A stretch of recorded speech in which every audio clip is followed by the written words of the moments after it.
Well, it wasn't. That was in another country. I'm joking. What's that? My first year, so I had to ask more questions. So something, did you say something about a ski slope? Yeah, it was you. I saw a ski slope 3 years there, but I thought it must be in the country. Oh, yes. So you jumped on. Okay. All right. I think we're kind of at the end. We're going to do some wrap up, and Tina's going to kind of go over in a few minutes some of what we started with to see if you have additional questions based on what you've heard today related to what she started with in terms of numbers. In terms of our process, we have the next 3 Thursday evenings from 6 to 8, and we'll be meeting at Poland Regional High School in the library, and that's March 3rd, March 10th, and March 24th. And the areas that we have left to go over include transportation, operations, our capital improvement fund, central office, and adult ed. And probably those presentations will be the first couple of meetings on March 3rd and March 10th. And then it will be our hope that by the time we get to March 24th, that as a committee, as a budget committee, that we're able to make some final recommendations that will be presented in April at the school board meeting. So really the bulk of our work is going to be those next 3 Thursday nights. So we'll go back to Tina and see if you've got questions related to what she started with this morning. I'll just ask one thing. Where's the library in the school? I've never stepped foot in there ever in my life. Well, step foot in, and you'll be impressed. It has, when you come in, when you walk through the door, there's a set of windows, and it's right there. Yeah. Right straight by the front door. So I'm not going to be running around aimlessly. No. Perfect. There's a set of windows. And Cafeteria, library, right straight in front of you. Cafeteria, I'll find that. Well, it's right next door. So, think of the library, does the kids at DCS go over to the library?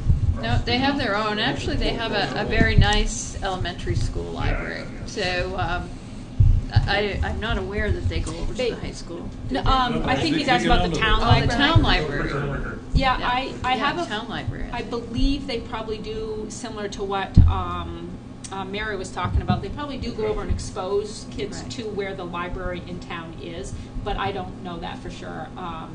That is pretty typical of a school, especially if it's within walking distance, because you want the kids to know where your town library is and encourage people to access it. That's really why the sidewalk. when they did the renovations, they put the sidewalk was for the kids to go down.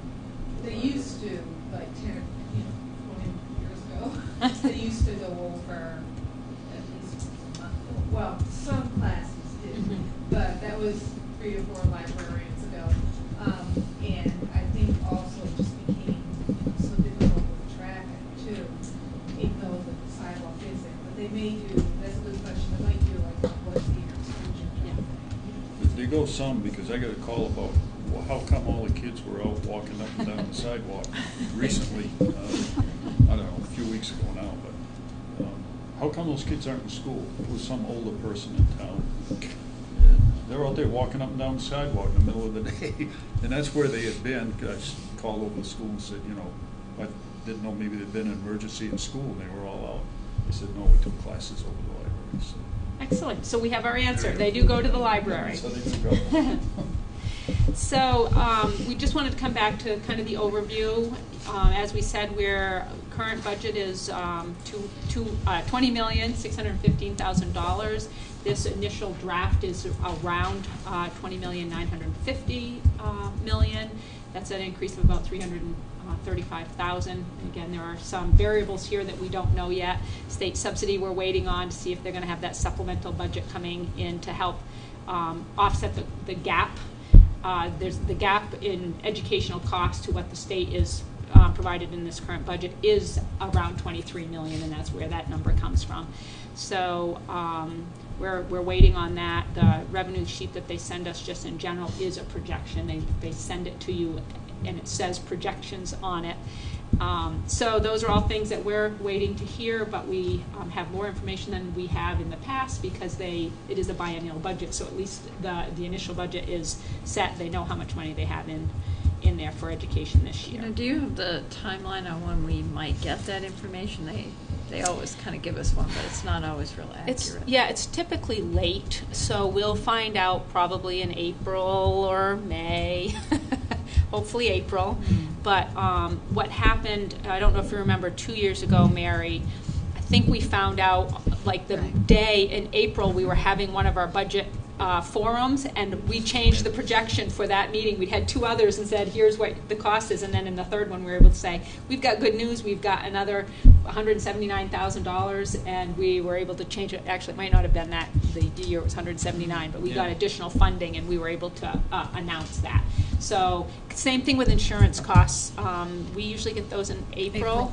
So, you know, we've got the 5% placeholder, but if it comes in at 3%, the next presentation will have the final numbers. We don't leave it at 5% because we put it in there. What goes to the voters is what our final number is, as long as it comes in time. Again, you saw about our facility. Well, we haven't heard fully about facilities, just references to it, but you did hear about our education costs, salaries, health insurance, buses, math, sports. Any questions about that? And then we talked about our revenues. Our allocations from our 279s, which is our subsidy sheets that the state sends us, it does show more money coming in, but more of that is required local and not actually from the state. But there is more money coming to us for required subsidy. Again, we've set our fund balance is looking pretty healthy. We're right about at the percent we're allowed to have. Capital improvement, $168,000 in there right now. And you heard Linda talking about our reserve for our technology reserve. I have that in as 30,000. She says that she has new numbers now, and it's actually 12,000. So that wasn't on the printout that I had from that account. So we'll update that sheet. We probably don't have the invoice yet, so it's not showing up on the budget printout. Okay. And you all know about any questions about state agency clients or any of those things that you heard referenced later?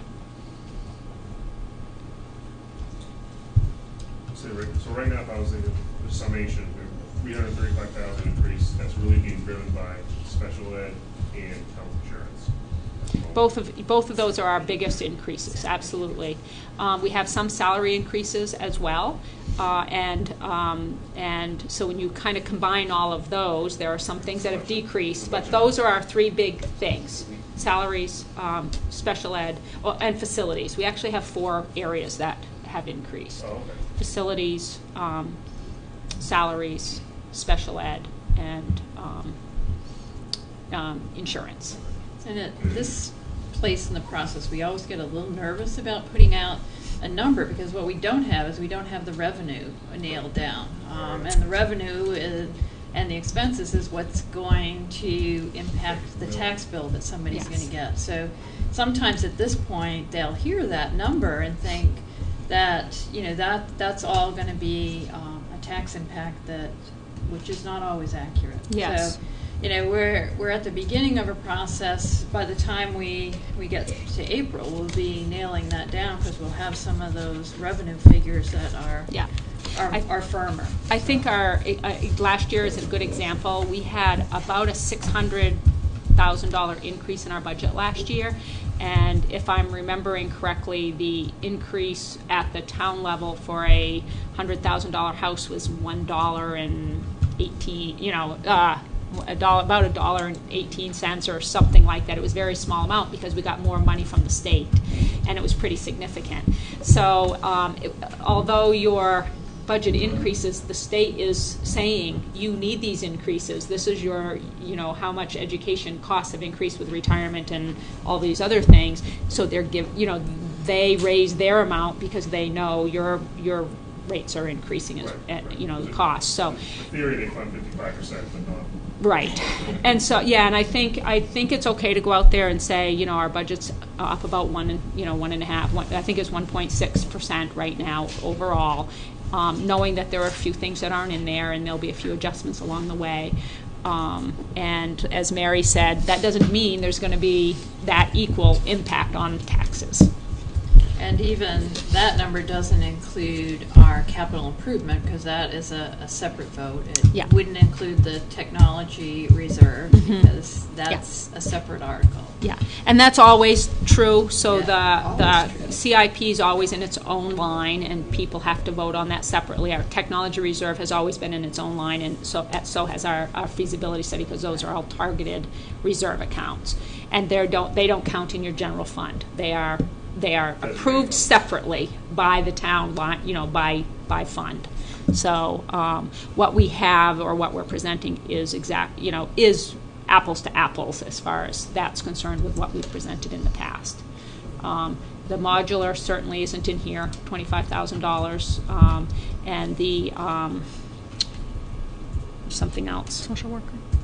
The social worker is probably a wash, though. Let me just look. And those are the things that, as we go through this process, we'll need to decide. Are these things that we think Reserve. are important enough so that when we see, and we will start once we get to the bottom line, to look at tax impact. And that's one of the things that we'll depend a lot on our people from the community to tell us, what can our communities sustain, and try to find that balance and compromise and move forward with the budget. Yeah, and that last year, that was really helpful, because we had a pretty long priority list, and we put them in the order the administration felt like they were most urgent. And then the committee said, they said, we don't want to go over, was it $50 increase per $100,000 house, or? I mean, that was at the very very last. beginning. Yeah. And then we, of course, worked it way down from there. But and I think I wish I could remember off the top of my head what it was. I'm sure I have it in my binder here. But we worked it down. So we had their guidelines, and then that meant we didn't get our foreign language teacher. And then when it went to the board, they said, no, we feel like we have enough in our fund balance to be able to take $50,000 more from our fund balance, add that foreign language teacher in. It won't increase taxes at all beyond what we've already proposed, but we're getting that foreign language teacher, because we had no foreign language teacher at the 7th and 8th grade level. And so this group is certainly advisory. What this group wants goes to the board, but then the board has the final decision making if they feel like we've not put something in that they feel like should be there, or if they think we put in too much and they can't support it. There can be ups and downs at that point. We certainly want to put forward to our towns a budget that this group feels that they can support. It was disheartening, to say the least, to have one last year that wasn't supported, and we had to go back and think about how strongly do we feel about some of the things that we have in it. And we felt very strongly about a business manager. I'm sure you can see already that was, in our mind, a very good decision to stick with that, because have seen the benefit of it throughout this year, and the benefit of it through this process. As I mentioned to these fellows at lunchtime, and as I watched that voting take place, last year, in my own mind, the main reason that the school budget, RSU budget, failed is because parents didn't take the time to go vote, and they didn't take the time to go vote twice. Right. And I think that is going to be the challenge this year, and it isn't because you don't send out enough notices, but I think the message to the parents is going to have to be, listen, this has got to be at least as important as taking your kids to a soccer game. It's not a big deal to drive by the town hall. It's not like there are long lines. It's not like the presidential election. And I think that's really what happened last year. And even even our staff members. When you have 150 staff members living locally, getting all of our staff members out to vote. This is their supplies line, and this is their salaries and their benefit lines. So getting them to, again, commit to getting out to vote is a big deal. We had, 384 voters in Poland out of about 6,000 residents in our second vote last year. And it wasn't a lot better. I mean, it was much smaller numbers even at Minot and Mechanic Falls with smaller populations, but certainly disappointing when people don't take it seriously, because it is important that we provide a good, solid education for our communities. It's sad. I did it a little differently this year than I had previously. You only need 25 signatures on the, for nomination papers. But I said, well, I'm going to go to town meetings. So I went over to the town dump. You laugh, but that's where Yes. everybody is. And I spent a lot of time there just talking with people. I had signatures in less than a half an hour, but I spent a long time there. How little people understand the municipal side of it, and even less understand the school side of it. And young people, are you registered to vote? No. And they just don't, you say young people, anybody under 35 years old is young to me. How do you get these people involved in the community again? Yes. We can barely get enough people. We get barely enough people for town meeting anymore. Well, there's changes that need to take place. When we can start voting with this, or on a computer, and we get, there's always going to be fraud and security issues. That's just a fact of life. But the fact is that when you start using technology, now when the mom or the dad's at the soccer game, they can go on and they can vote. Yeah. If they can intelligent. The thing is, they don't even understand what they're voting for. Right. Well, that's part of the problem that needs to be further explained, but people have to be interested in receiving that too. Well, yeah, that's it. I mean, you can explain. We have to find a way to get out to these people. Well, there's ways I don't too. know if we got to stand at the town dump all day or Well, Yeah. 6 weeks. that's or not what. high on my priority list, but That's right. Transfer station. Yeah. Yes. as a That used to civic be on lesson, 26. We haven't even learned the new technology that's been there for how long? why not as a good The civic dump is lesson? under the Dunkin' Donuts. Right. It's on the Dunkin' Donuts now. I was talking about really earlier, it's like, do we even teach civics anymore Yeah. in school? We Yes. actually, It's required. You'd be amazed. That is one of the main things in the character, community. Civic uh, responsibility. That is a huge part of it. Yeah. And when you go into the high school, you'll see all over the place, right? Yeah, it's everywhere. Yeah, so there is a lot of talk about it. It just doesn't seem to pass through into, when they become adults and participating. And I think, a lot of it is small town politics is very different from national politics. And if you didn't grow up in a family that was involved in small town politics, you just don't know about things like town meeting. But, there's a lot of discussion about, and the kids, they mock elections, and maybe we should have a mock school budget. Maybe we should. Well, and actually, it wouldn't be a bad idea to talk about the budget. I do staff presentations, but maybe it wouldn't be a bad idea to have some conversation with students involved to talk about the budget. And certainly having you folks here from the communities, it will help, because you now kind of have the bigger picture work that we're doing and what we're trying to accomplish, and can go back and share that in your, like I said, with your town selectmen and your town administrators and with your neighbors. And again, if you have ideas for forums or engaging other community members, setting up meetings, we'd be certainly willing to do that, because we are with you. One of our biggest goals is engaging our communities and kind of unifying the district about the mission of RSU16, and we're certainly willing, and we've been putting a lot of efforts forward and gradually getting more participation, but it's still gradually getting more participation, like our forums, our budget forums, but certainly nowhere near the level you would hope when you have as many community members as we have. We have the same problem on the town side. Part of the problem on the town side is, in the last few years, there just hasn't been enough controversy at town meeting. We stopped live televising our town meetings because people are watching them from home. Now we record it. So if there's an issue that they are interested in, they have to attend, and we have to have a minimum of 100, of course, by the charter. We couldn't even get 100. Last time they had to wait an hour for people to show up. Yeah. Right. So we have the same, when we were kids, it was a lot easier because, well, there was no daycare, right? So you went to town meeting with your folks. Mm-hmm. Your mother was working downstairs with the other mothers getting the town meeting lunch, because some of these town meetings went on till like 7 o'clock.